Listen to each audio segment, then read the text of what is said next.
Hello, my name's Wynford Dore. This message is for two distinct groups of people. For those that have just come across the research I'm doing into skill development and want to know why is it there's been some critics of you hanging around for a while. And the second group is those who've known me from several years ago when I was doing all the work with thousands of children and adults with various types of learning difficulty. And in 2008, as far as they were concerned, I disappeared off the scene. And they want to know, what have I been doing ever since? So there's two groups, and I'll tell you. Well, what happened in 2008 was that we'd got amazing research, amazing ways of transforming people without drugs, using exercise-based therapies that were taking away the symptoms.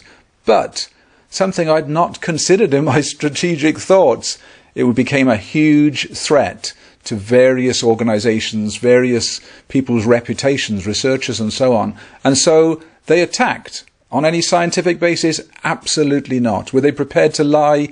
Yes, several of them were, because they were threatened by the fact that we were getting great success in transforming lives. So what's happened since? Well, in 2008, the attacks were so great that new people who had not tried it became very wary about trying it. All those that had tried it, thrilled, excited, and many of them keep in touch to this day, and thank you for that. But for those that hadn't tried it, they became wary. It became impossible to keep all those clinics open. I was subsidizing all of them going around the world. I'd put many, many millions of pounds into this. Why? Why did I do it?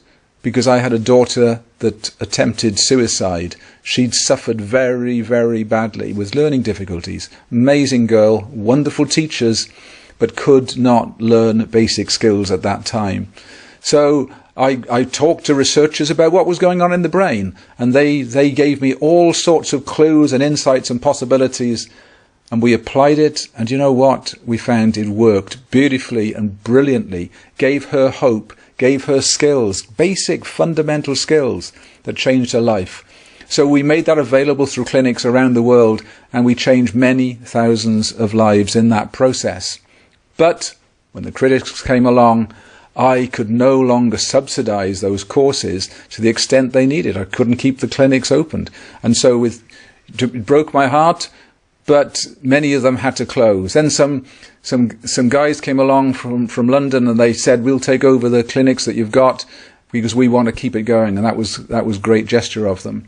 I was so ill. I was so exhausted from having pursued my life purpose because my pursuit of helping my daughter had become so important to me. I'd been a businessman for many years. I'd been very successful. So I'd got, assets that I could put into this project to put something back. Helped Susie, helped thousands of others, but it drained me. So I was so ill, I was so mentally and physically drained, I took 18 months off. Then one day I woke up and realized I don't really believe that all of these people that have been labelled with such negative things really should be left like that, because they've got huge potential. And we started working on an app.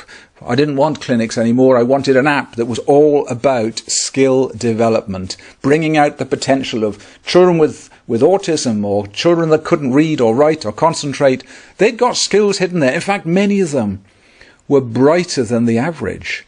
So I realized that it was my job to come up with something that was all about skill development, that was very accessible, very affordable to all. So guess what?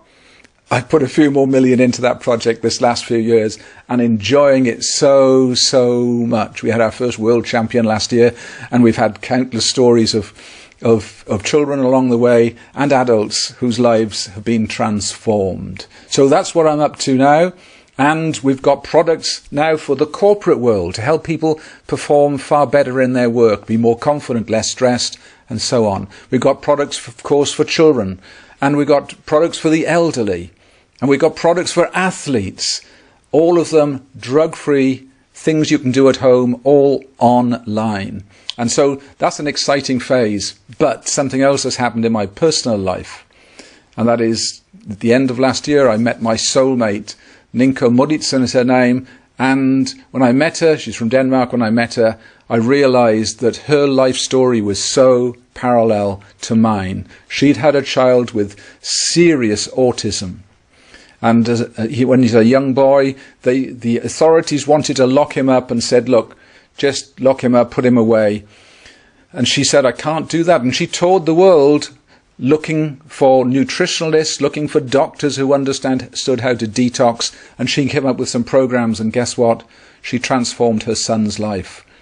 And since then, every year, she transforms the lives of thousands of women, not in a temporary way, but in a lasting way, creating enormous differences in their life. So I'd gone down the neurological route, touring the world looking for neuroscientists to help my daughter. She'd gone around the world looking for doctors, nutritionalists, and other detox experts.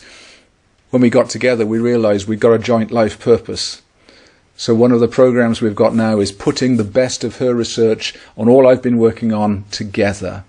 And you know, the research carries on. Research from major universities